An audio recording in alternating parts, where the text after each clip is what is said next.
안녕하세요. 랜덤 지식 큐레이터 렌지큐입니다. 대통령은 과연 1년에 얼마나 받을까요? 인사혁신처 및 여러 사이트에 따르면 2021년 문재인 대통령의 연봉은 약 2억 4,064만원 정도라고 합니다. 2020년도보다 242만원 인상된 연봉이라고 하는데요. 문 대통령은 인상분 242만원을 국고에 다시 반납하기로 했다고 합니다. 242만원이면 꽤 많은 금액을 반납했네요. 암튼 대통령과 공무원들의 보수는 매년 공무원 보수 규정과 수당 규정의 개정을 통해 결정되는데요. 대통령의 임기가 끝나면 전직 대통령 예우에 관한 법률에 따라서 연금을 받게 됩니다.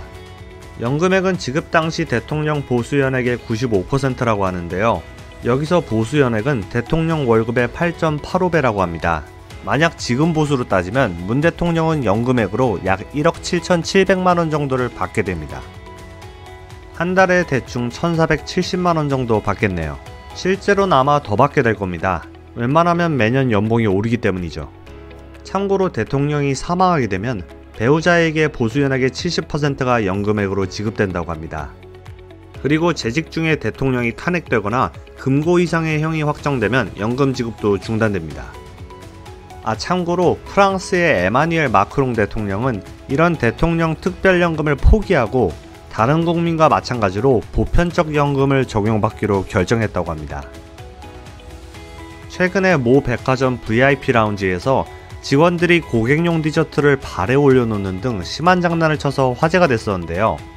이런 현상을 바이토 테러라고 부르기도 합니다. 독일어 아르바이트의 일본식 발음인 아르바이토의 바이토와 영어의 테러를 합친 말인데요. 편의점이나 음식점 및 기타 공간에서 근무하는 아르바이트 직원들이 심한 장난을 쳐서 SNS에 올리면 그 직원을 고용한 기업이 막대한 피해를 입는 경우가 최근 꽤 발생하고 있습니다. 일본의 초밥 체인점에서 아르바이트생들이 생선을 쓰레기통에 버렸다가 다시 꺼내서 회를 뜨는 영상을 SNS에 공유한 적이 있는데요.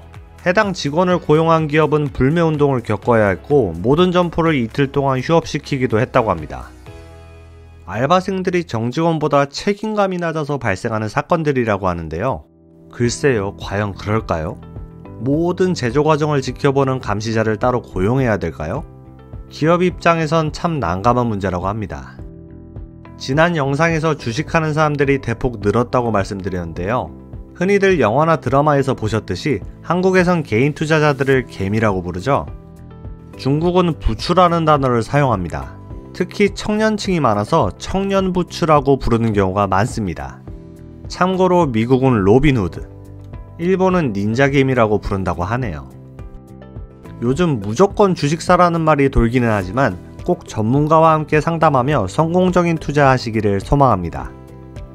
참고로 오늘의 저점은 내일의 고점이 될 수도 있습니다. 시청해주셔서 진심으로 감사드립니다.